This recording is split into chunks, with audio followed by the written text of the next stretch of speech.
प्रधानमंत्री ने Donald Trump को जो जैसा विक्रम मिश्री जी बता रहे हैं, अब तो सुना दिया, सब कह दिया। देखिए, मुझे लगता है कि सब कुछ बैक बर्नर पे रख देना चाहिए और स्टूडियो में बैठ के बस मोदी मोदी मोदी के नारे लगाने चाहिए।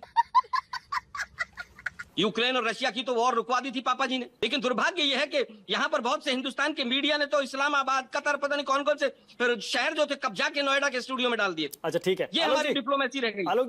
चलो भाई। दोस्तों, दिन हो या रात हो, गोदी मीडिया के गोदी एंकर अपने आकाओं के लिए चापलूसी करने में कोई कसर नहीं छोड़ते, जिसको लेकर के इनके डिबेट में ही विपक्षी पार्टी के प्रवक्ता आकर के इनकी जमकर फटकार लगा देते हैं। कैसे, ये डिबेट का कुछ हिस्सा देखिए। प्रधानमंत्री ने डोनाल्ड ट्रंप को जो जैसा विक्रम मिश्री जी बता रहे हैं, अब तो सुना दिया, सब कह दिया।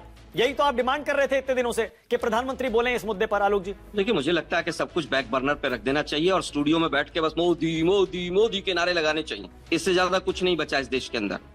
दुर्भाग्य है 14 बार एक देश का प्रधान राष्ट्रपति बार बार हमारी विदेश नीति को धता बता के और हमें बेइज्जत कर रहा है, हमारे युवाओं को हथकड़ी और बेड़ियां लगा के भेज रहा है, और अचल जी को थोड़ी सी भी लज्जा नहीं आती है कि सब कुछ बैक बर्नर पर रख दीजिए आप। अरे भाई, हमारे देश की लगातार बेइज्जती कर रहा है वो आदमी।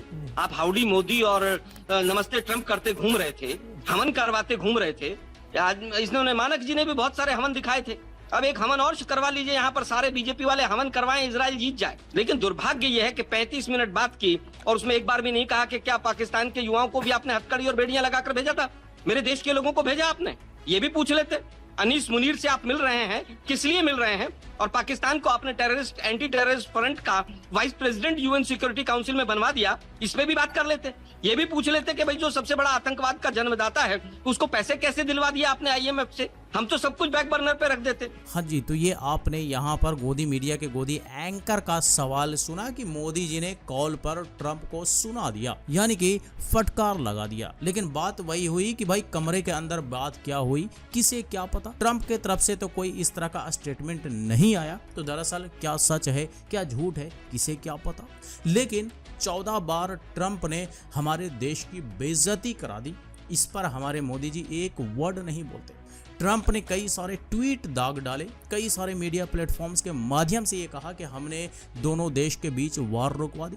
इस पर हमारे देश के पीएम मोदी जी का एक ट्वीट तक नहीं दिखता। पहले ही दिन ट्वीट करके बता देते कि ट्रंप झूठा है, ट्रंप का ट्वीट झूठ है। इतनी हिम्मत तो कर देते ताकि पूरा देश आपके साथ खड़ा होता, पूरा देश आपकी बातों पर यकीन करता और ट्रंप को झूठा मान लेता। यूक्रेन और रशिया की तो वॉर रुकवा दी थी पापा जी ने, लेकिन दुर्भाग्य यह है कि यहाँ पर बहुत से हिंदुस्तान के मीडिया ने तो इस्लामाबाद, कतर, पता नहीं कौन कौन से फिर शहर जो थे कब्जा के नोएडा के स्टूडियो में डाल दिए। अच्छा ठीक है, ये हमारी डिप्लोमेसी रह गई। आलोक जी, एक चीज और जरा।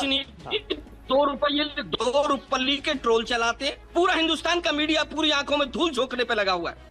अरे भाई, ये बताइए ना, क्या मिला G20 से, क्या मिला G7 से?